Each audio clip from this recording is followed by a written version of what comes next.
Super. That's Spanish or Portuguese for sure. It's Iberian. It just sounds like a giant chicken.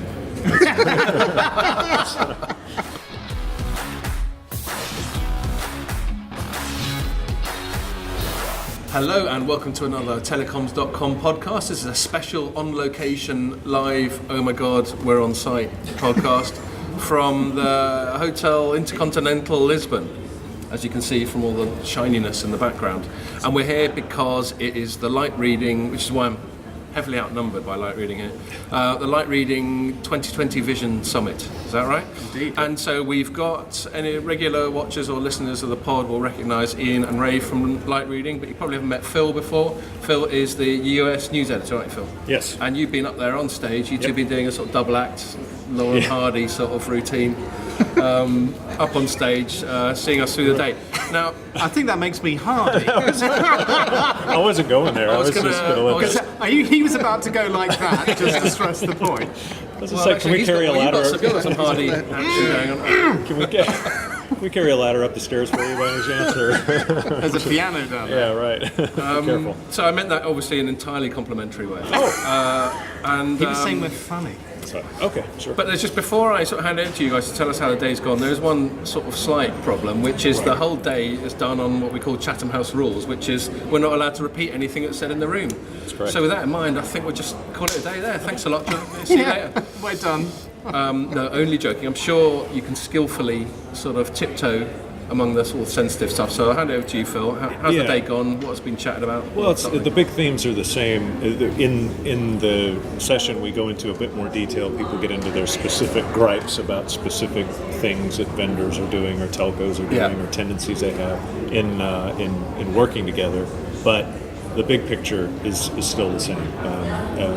Telecoms are worried about implementing 5G. They're not sure they've made the business case for edge computing. They're worried about AI. And I guess in business models, in terms of how the stuff evolves, there's a big difference between what they can do and what they will do, and that's kind of where they're stuck with a lot. They have a lot of capabilities to take on a lot of these futuristic things like smart cities and edge computing, but will they? It's not really 100% clear. Yeah, we made the mistake of asking some can this happen questions. Everybody's going, of course it can happen. We go, but will it happen? Oh no. Okay. Yeah. So you got, hopefully this isn't too confidential to give away, but you've got these little paddles that have got sort of yes and no, and they're quite an efficient way of getting straw polls from the audience. And as you were just describing, Ray, when you shift the questioning from can to will, there was a bit of a flipping of the old paddle, wasn't there? Yeah. Well, I think it's interesting, so I've managed to be at all 5, which has been great. I've been to Reykjavik and all sorts of places. But the big difference I noticed today was how much, and this was us as well, but people in the audience were talking about AWS. Right. Amazon Web Services is now almost a talking point around so many, or at the center of so many different topics. Why is that? Because now it's the company that is being used. It's a platform for operators to launch services on now. That's different from a year ago. It's a platform upon which vendors are saying that their applications are ready to run on AWS, to run out of the public cloud. And we're kind of using AWS as an example of public cloud operators, but I think they're definitely more advanced than any of the others in terms of how they interact and partner with the telcos to offer the capabilities they've got, while at the same time being the biggest threat. Yeah, that's the paradox, isn't it? Yes, it is. Very I mean, I get that impression. I'm not an expert on cloud, but then I'm not expert on much, if I'm honest. But one impression I get, apart from AWS, was sort of early to the game. Yeah. They seem to have got that partnership sort of stuff you described. They seem to have got nailed, and that seems to be one of the reasons they're doing well. They've hired a lot of telco people. Yeah. Right. Yeah, they understand the business model. They also do development really well in terms of developing the platform to do whatever it is that they need it to do. They seem to have a way of doing that that's more efficient and gets things done So I've got to interrupt. in a more efficient way than the carriers. Sorry, I was listening. Thank you. Something even more important than your monologue. Yeah, Anyway. Cheers, everybody. we agreed, whatever it was. AWS, something, blah, blah. And they all lived happily ever after. But we're going to have to redact all this anyway. So. That's Yes, right. that's true. Yeah, Sorry. you're just going to have a long test card, like in the old days. Picture of a girl with a blackboard. I'll show my age there. Okay, may I ask a question? Why does the beer here sound like a giant chicken? Yeah, super book. or a giant South African. Yes. Either way, it's Tastes just okay, though. some beer. Yeah. But it's super nice. We were, while we're on this tangent, we're hitting the Negronis a bit last night. Right. So, Ray, you introduced Iain to Negronis, and he hasn't looked back, has he? That AWS discussion is like completely gone. Forget about that. We shipped it off to the cloud, and we're not going to download it. That's right. I'm We're afraid, done. Yeah. and Ian's wife is here now, and I'm pretty sure when she finds out that was me, that I'm going to get a bit of a talking to. But yes. She had a Negroni last night, to be fair. She's been introduced to Oh, the that's all right. Yeah. But she prefers Everybody's on Scott's board. cocktail. Yeah, I got something called the Undercover, which is this sort of cocktail of lethal spirits with lots of citrus. And I asked that it was actually the creation of the bar lady that we were served by. And she said, "Oh, this is my own thing." And why'd you call it Undercover? It's because it disguises all the booze with all this nice lime and citrus. It was pretty tasty, if I'm honest. So yeah, we might have to go back there again. How strong was How it? many How strong did was you have? she, and how strong Well, was the drink? She was good actually. She took a bit of warming up. She was a bit moody to start with, but then once we got She chatting to warmed her, to you when you ordered her cocktail. there we are, and I said it was nice. Okay. Looked So, down on me and Magda for ordering Negronis. Yeah, exactly. You're not in Italy. or Brooklyn. Yeah. And yeah, while we're on it, I'm looking forward to. We're going to some castle for dinner, aren't we? Yeah. So I hope I can swim the moat, because that's apparently how you get there. Is it? Castles. That's the only thing I know about No one castles. told me that. Yeah. Anyway, we digress. So apart from all the cloudy business, any other major things? What about the edge stuff? Is that just still part of that narrative, or is it a completely sort of separate? Because I noticed that came up a fair bit. Yeah. It's definitely separate, but it's related, because they're thinking of edge and edge computing capabilities in the same way that people did the cloud a few years ago. If we just build the platform and develop on it, then the use case will appear magically, because people will want to use that capability. And telcos are making an argument that they don't have a specific enough use case to build a business around to justify the investment. Yeah, As if it's a bit chicken and egg. 5G and autonomous cars and smart cities aren't a big enough use case. Right. And that's where the logic kind of falls apart to me. I think everyone should be, in a race to get to the best edge computing capability as soon as possible, and just tell your investors, hey, we're a business funded by debt. Here's some more debt. I'm not an investor, by the way. Really? Seriously. That's a great pitch, Phil. Hey, look, debt. What's wrong with that? People wish you were an investor. Yeah, right. Oh, yeah, have some more. There is, I'm drinking beer. yeah. If you're like that after a couple of sips of Super Bowl. No, I'm like See that what all you're the like time. later. Yeah, I'm with you on that. There is that. If we accept it as inevitable, if we set certain sort of infrastructure developments as inevitable, Right. then why not just get on with it? That seems to be because we know we're going to need, to reduce latency in the network. Whether 5G is here or not, we're going to need to reduce latency in the network for all the advanced applications that have to happen inside of, inside of IoT-related and sensor-related computing. You just have to cut down the latency, and those are small amounts of bandwidth. That doesn't require 5G, but it does require a quick, speedy network that returns data fast. So and it needs to happen. And the physics of the edge part of it is just distance from the end. Just the end bringing device. computing closer to the user, bringing all the bandwidth and capability as close to the user as possible. And I think, like depending on who you talk to, the implementation of course, will change. So it's not. That's the other sort of thing, as everyone gets away from talking about edge computing, because it's not just one big nebulous topic. Yeah. It means different things to different industries. IT has one definition, telcos have another, and that's where I'm going to disagree. Yeah. Just to be argumentative, so and just to say something. exactly. I'll chip in at some point. I think there's still a lack of really compelling use cases for low latency, and I think that's one of the reasons they don't want to make investments in the edge. Because I think a lot of the IoT stuff, when you're talking about things like smart meters, they don't need low latency connections. They just need to transmit very small bursts of data every now and again. But it's not critical that you have a low latency connection for that. And I think the stuff that gets talked about on the low latency side, it always tends to be there's always two use cases that get mentioned in the UK. I don't know about the US, but it's always autonomous cars and remote control surgery. I've taken the piss out of that many times. And there's not a lot at the same of stuff time. like that. Yes. Oh no. An autonomous car that can also take your tonsils out. And both of those, it's kind of the kind of business case around them for a telco is, or for the technologies that are used, is not clear. And I think that's one of the issues, that they just don't see the ROI to do the investments that are needed in edge computing. And I mean, on the one hand, if they don't do it, you can say that they're being timid and they're going to lose out to the web guys in the long run, perhaps. Yeah, I don't think they see the ROI until Google does it, and then they're suddenly going to get scared and they're going to figure out how to do it. Right. And then It's a bit reactive. Yeah, that's where I think this goes is to build out even even high latency, low bandwidth devices like parking meters and stuff like that. You still have to put small cells into cities, and those have to touch fiber at some point in the city. And while you're there, open up the street. You have to go ahead and, especially with dealing with cities, you have to think ahead.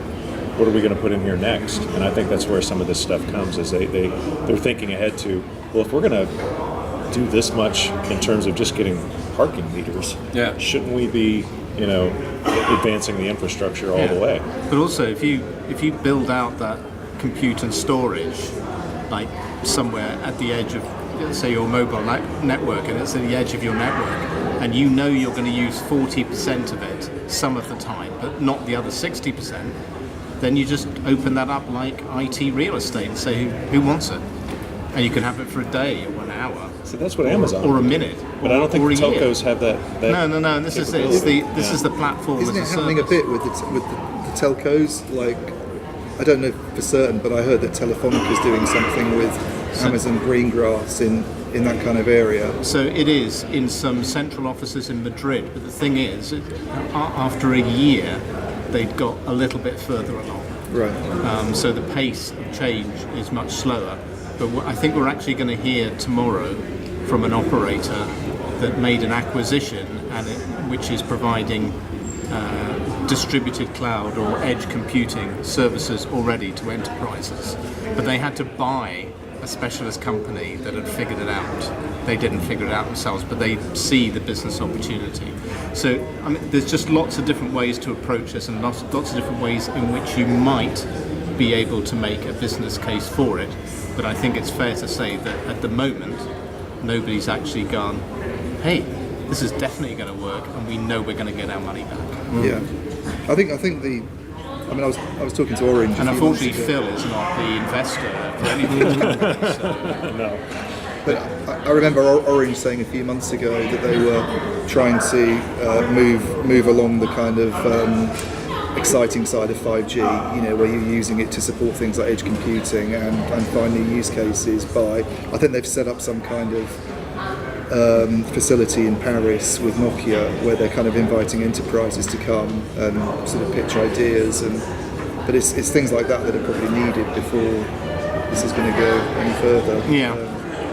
Because there just you don't hear operators standing up at trade shows very often and saying, here's a really great way that edge computing can be used, and these are the kind of services, and these are the sort of things that enterprises should be doing.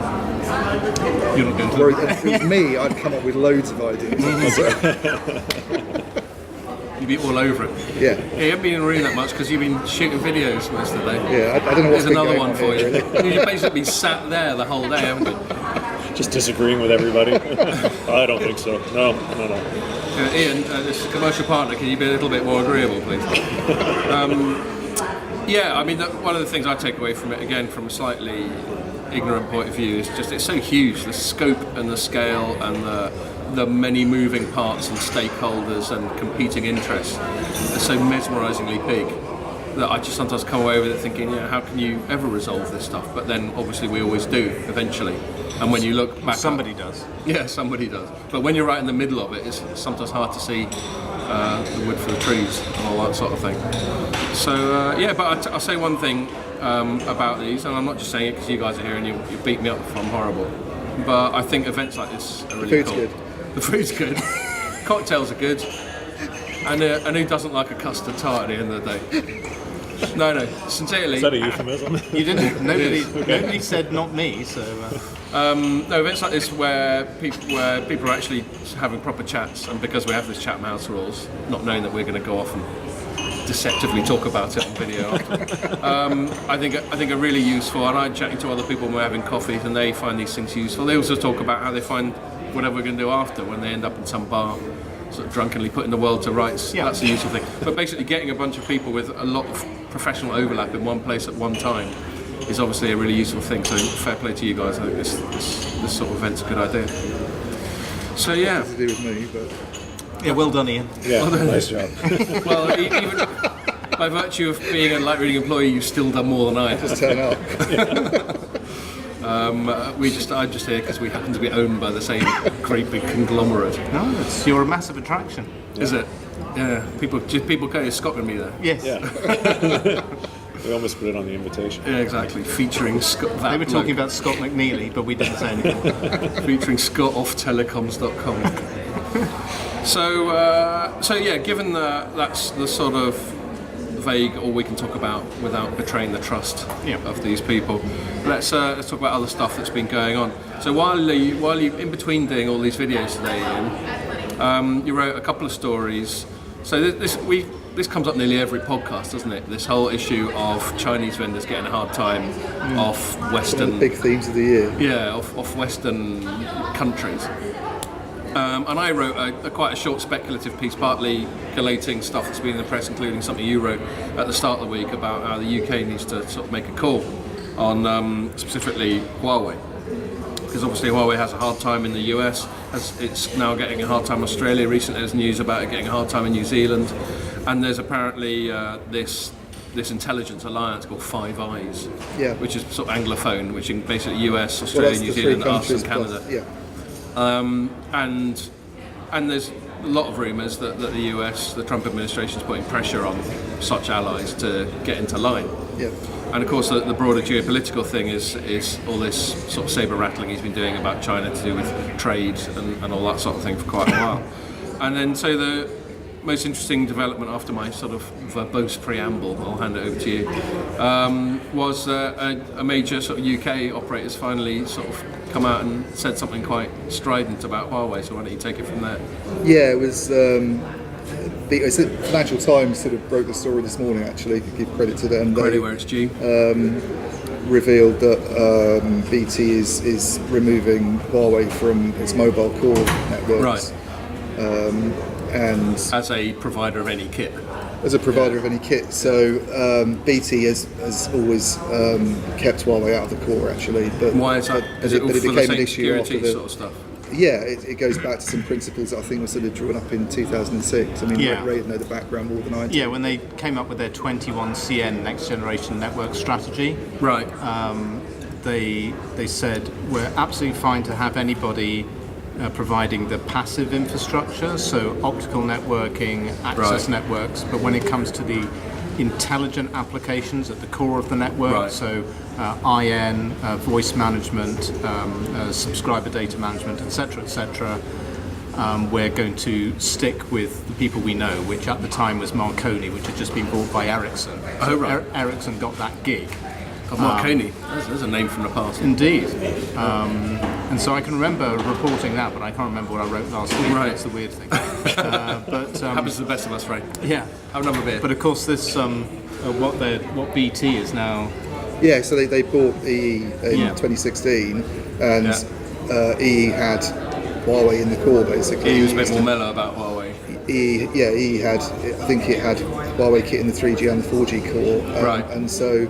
That's being removed basically now, but the process is apparently going to take. I mean, the FT said up to 2 years, and then Right. I got in touch with BT subsequently, and they said that was kind of an ambitious target, could take a lot longer. Right. It's not just on the mobile core that they're removing Huawei. They're cutting it out of any 5G core business. And that's been the sort of core thread that we've seen in places like that's been the Australia. big issue It's been look, whatever happened before, they're coming And I nowhere think near that the ties 5G. in with the stuff that we've just been talking about, that 5G will be used in all sorts of devices, in all sorts of contexts that it isn't at the moment, and therefore the security concern is much higher. And it's considered a bit than more it has vulnerable been. because of this sort of decentralization, this edge stuff, and all that. So, sort of thing. the other things that they're keeping it out of are mobile edge computing. It won't be allowed to tender for any business there. Right. And apparently they're also taking it out of the DWDM optical network as well. I don't know what that stands for. It's Anyone know what that stands for? yes, Go on then. Dense wave division multiplexing. Oh, that's the one. It was on the tip of my tongue. That But, one, yeah. and that is the strange part to me. So Edge, I can see why, because basically with a distributed cloud architecture, then the Edge is going to be housing distributed 5G core. So that kind of follows and makes sense. But not having Huawei in the optical transport That's network, just moving bits from here to there. That doesn't make any I sense. don't understand. So that might be a decision they've made, but I can't imagine that they would be making it on the same logic base. No.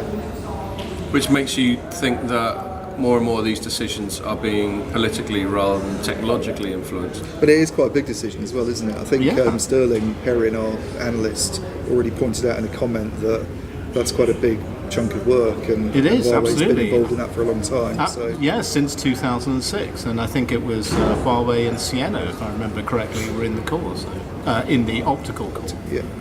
Yeah. But they still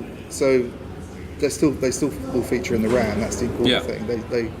They have they're a big 4G RAN supplier to EE, and they're also providing test 5G kit, which EE's sort of using in trials at the moment. So So the underlying concern for sort of Western allies is that the Huawei kit in the core could yield vulnerabilities which the Chinese state could exploit.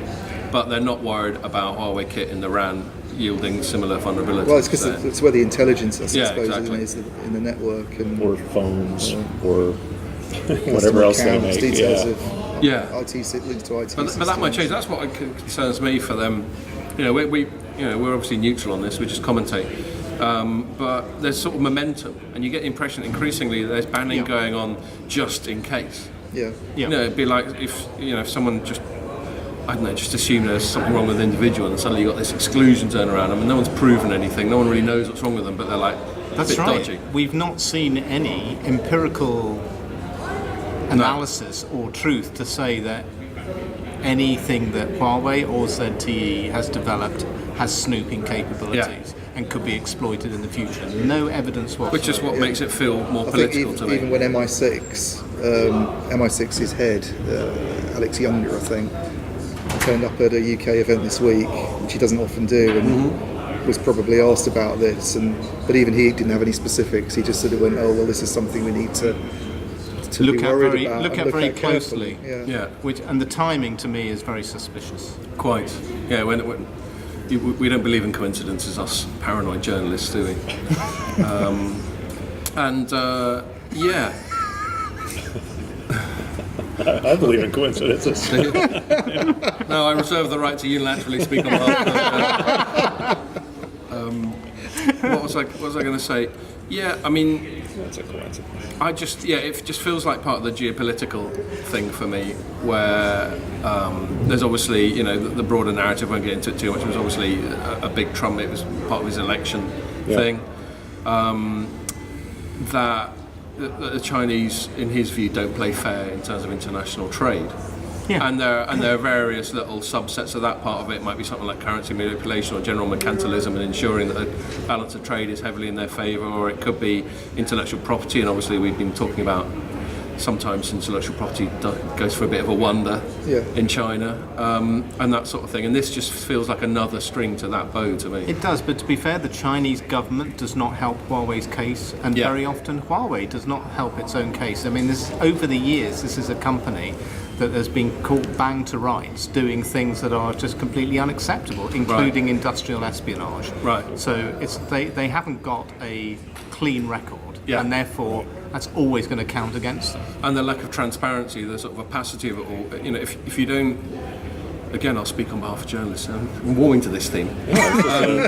Just defer to you from now on. As we know as journalists, if we'll fill a vacuum. If people aren't giving us information, then we'll fill it with blind, irresponsible speculation. And I think that's what's happening a little bit there. Can we stop making that speak? I think that's another bit might have to be redacted. Yeah, giving away all the trade secrets. So what else should we make up? I hope you don't see any vacuums later on this evening. Okay, perhaps we'll move on from that. What else? You have to do a little summing up. Summing up of what? The Of that Huawei thing? issue. Oh, you just kind of The Huawei issue. Well, I think that was a summing up. No one's given us much hard evidence of what's going on. No. I think there is an increasing sense of they're a little bit dodgy and the Americans don't like them, so let's just err on the side of caution and just give them a wide berth. So now you've got this thing happening with BT, and that might happen with other operators in the UK, and it might happen in other bits of Europe.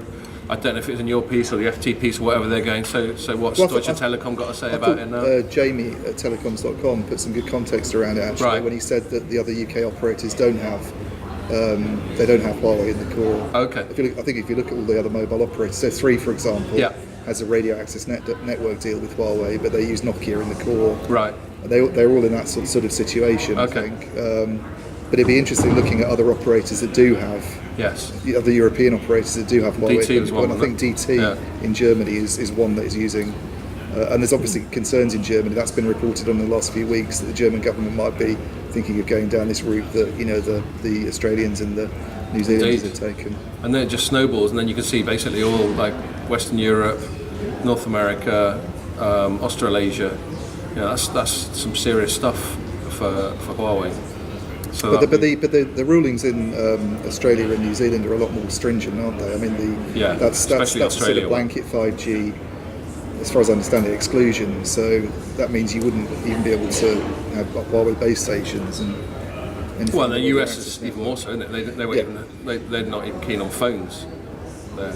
Yeah, they're. Let's see. I don't think they. Yeah, the carriers won't sell their phones. You can buy them, I think, but you can't actually get them bought through an authorized carrier and put on their network. And that was a thing. That was a bit of news that happened at the start of the year, around about CES, when AT&T and Verizon, I think, were going to make some big announcements about the latest Wizzy Huawei phone, and then suddenly they went, "Oh, actually, no." Yeah, and clearly someone had lent on them. Right, they were gonna announce it on their network, and that was going to sort of legitimize not only the new phone, which has an incredible camera, from what I understand. Yeah, and they're top-notch specs and all. Yeah, but then at the last hour, I don't remember how long it was before the trade show announcement actually happened, but then suddenly I don't remember how the news got out. If you could speak on behalf of journalists and let me know. It was that source that we all have. But suddenly it got put it on their network, and it just sort of instantly took them out of the handset market. And I mean, it was quite a powerful thing. This is more evidence of that, but I guess in much more I guess concentrated steps, country by country. So this is not good for Huawei, but it's really hard to see where this goes next. I think ultimately, we looked at what happened with ZTE at the start of the year, where they were all almost dead and buried, and then diplomatically, politically, it got resolved. Yeah.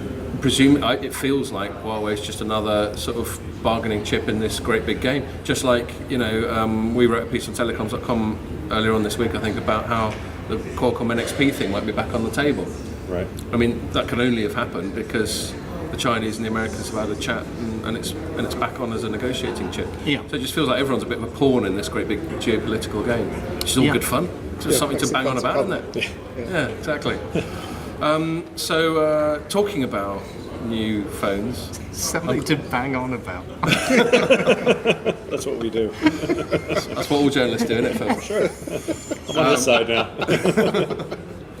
There's been some on both sites. We've been writing about Verizon first, and then shortly after AT&T announcing they were going to launch a Samsung 5G phone. They're only getting as far as first half of next year, aren't they? That's specific. Yeah, do you know what I mean? So don't make too many plans. Yeah. But yes, I mean, one thing that was interesting about it, I was chatting to a big kit vendor the other day. I'm not going to mention who because it wasn't on the record chat, but they were saying how, things like that point to the timeline being about 6 months to a year earlier than we thought a few years ago. We didn't think that we were going to be seeing actual devices in the wild till 2020, did we? As recently as a few mobile congresses ago. So that'll be interesting, and they're going to be Samsung phones. There was just an announcement, I was just catching up on the news, I could have been, instead of in Lisbon, I could have been in Hawaii this week, because I was invited to yet another Qualcomm 5G fest that they're doing in Hawaii, where they've announced a Snapdragon chip called the 855, which is their first full 5G system on chip, i.e. the modem and the application processor and all the other bits of silicon. Look at Ray's doing that. I don't give a toss about phones. No, I wasn't. Not at all. What are you smirking at the camera for then? I wasn't. Smirking at the camera. Would you care to share the joke with the rest of the Iain class? was making an irritating clicking noise. If you I must see. say. God, you tell Jamie off when he does that. You're such a hypocrite. But it just sounded like you were there. Yes. The full name. But In spirit. they You don't look a have bit more tan super. than usual. They don't have You go to Hawaii. They don't have Superboc in Hawaii, so consider that. Yeah. Well, quite. No, Or the obviously, undercover. obviously, I'd far rather be here with you crazy kids than over in Hawaii doing whatever you do in Hawaii. Surfing. Drinking coconut-based drinks. Yeah. Perhaps I'll have a coconut-based drink tonight, just to sort of have the best of both worlds. How about that? Good luck. So that's what's going on there. I'm not sure what there is to discuss other than, I don't know, would you want a 5G phone? Are you excited about the prospect of having a 5G phone in your pocket? Not yet. It's only going to be in a few blocks in Dallas. There's not enough coverage where I live that it would matter. You live in Dallas? I live in Fort Worth, so Right. I'm near enough to it, but or nearer than most people to the first 5G sort of implementation, or one of the first. But it's only going to be block by block, at first. So it's, And you're an Apple customer. and I'm an Apple customer, yeah. So I'm going to wait until Apple tells me to buy a 5G Which phone. will be about Then 2021, I think. That's okay, whatever they say I like. Whenever Intel get their act together on the modem. That'll be $1,400. I can wait. It's probably not that good anyway. No, but I mean that is a really good point about the network. I don't know if it was always this way with early adopters of new Gs, but you can get the very first 5G handset, but if there's no network, it's kind of cosmetic, isn't it? Yeah, you can use it in one coffee shop in central London or Yeah. something. Oh, That's fun. it. Yeah. And even then, it'll probably get not much faster. I'm in. Yeah. I was about to say, we'll just get one for Ray. That'll be our test case. So okay, that's that. I think we've exhausted that one. Oh, there was one more thing. I didn't like that joke. Sorry, I didn't hear you. That's I okay. was marshalling my thoughts. We were just, never mind. Go ahead. Keep marshalling. Iain, well, I'm going to delegate now. Oh. Iain, last week when Ray and I were having lunch with Ericsson last week. I've got to say, they gave us a little Christmas present. That's very nice. Do you know what I really like about this? So not That's only has it better than got a what I got at little work, the thing I three went prong, so we've got micro USB, Lightning, and USB-C. Nice. But if you want to know how much charge is left, you just press this button and look. 100%. Wow. So well done, Ericsson. Did you get one of those? So does that Cisco one? It doesn't have numbers on it. It hasn't got numbers on it, has it? No, This that's is just one- got little LEDs. It's rubbish. Get this out of my No, it's- sight. I was also given one, but I didn't even get it out of the box before it disappeared from my ownership. Okay, well, I got nicked at You got it home. home and then it disappeared out your It's gone to Brighton. Right. So while we were happens when I hanging say out with things Ericsson, you were hanging out with Orange. You and Jamie were hanging Yeah. out with Orange. Who's Jamie? Jamie Davis on Telecoms.com. Okay. Yeah, Scott's colleague. Yeah.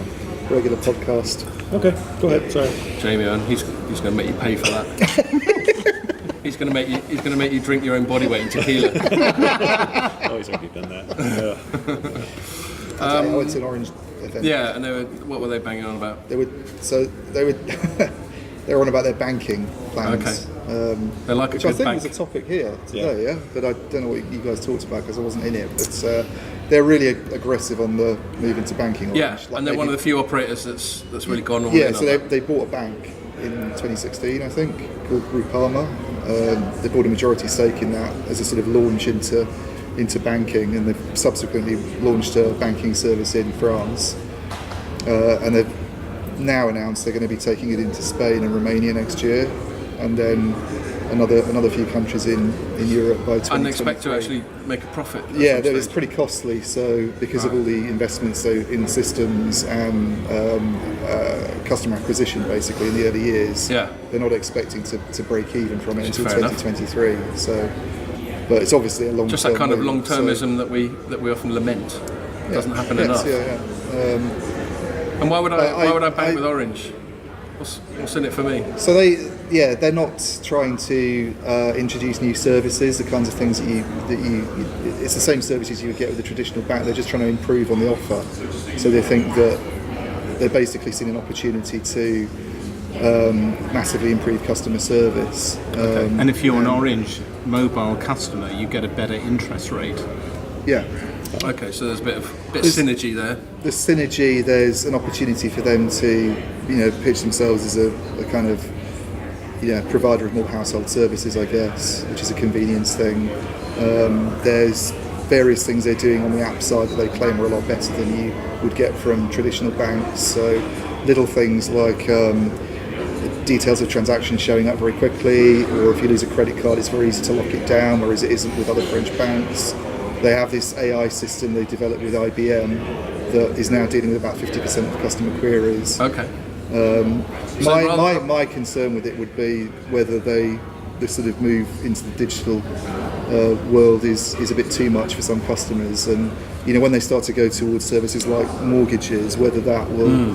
And I asked them about this at the event, and they said so their strategy is basically to use existing Orange stores to get customers in and sign them up. Yeah. But then all the customer support after that is pretty much done through these digital channels, Right. like the AI assistant. But the young people are really into Young the people are digital into it. alternative banks, aren't they? But I spoke during one of my video interviews I did earlier, which I think I can talk about because it was an editorial one on the record. I spoke with Vodafone. Oh no, not that. And she was saying that that's one of the.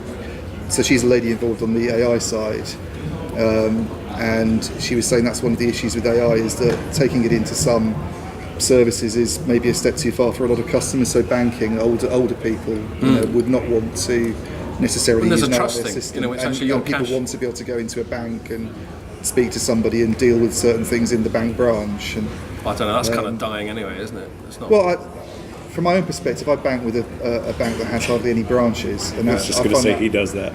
I find that really annoying because little things Okay. like people still sending you checks, you then find it very difficult to pay them in unless you're prepared to stick it in the post and risk losing it. Then If they've managed to develop a really well-trained bot that can actually answer a lot of the basic questions and actually involve in an And it's getting interaction, better, apparently. yeah, So- then you can see that would be of great use. But it's just getting there because a lot of bots these days are just irritating.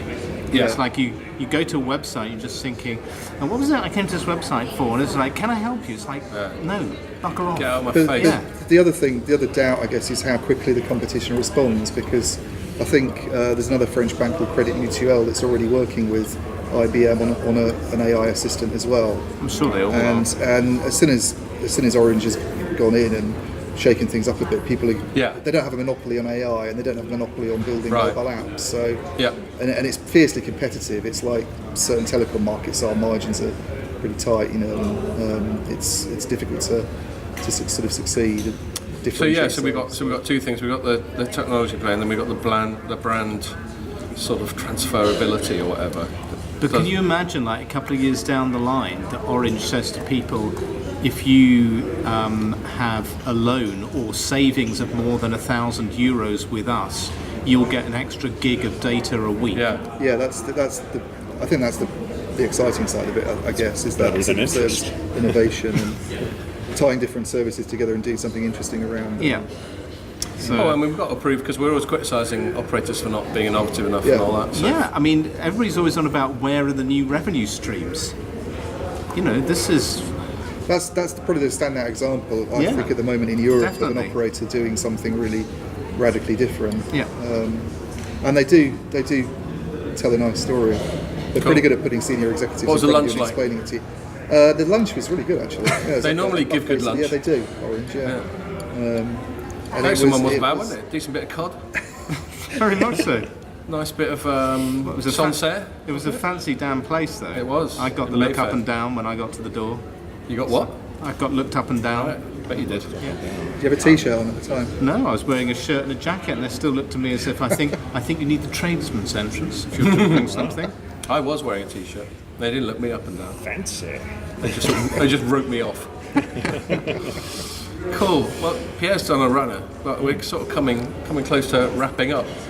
Were there any other last thoughts from the day that you guys want to share before we, or is it all too confidential? Would you have to kill our entire audience if you told them? I have no thoughts now. No. Well, given all my thoughts out already. Yeah. One super bulk and like more than an hour since we last had a session. I have nothing. Yeah, Yeah. you're just winding down. Okay, well that's absolutely fine. Well, thanks a lot for joining us. I hope you're over in the UK sometime. And you Yeah, I can hope so. Join us for another one. It'll be fun. You're quite good at this podcasting. You should Or start one Hawaii. of your own. I might. We'll see. We'll see how it goes. All right. Well, cheers, guys. Cheers. And thank you for watching. Make sure you join us for the next one.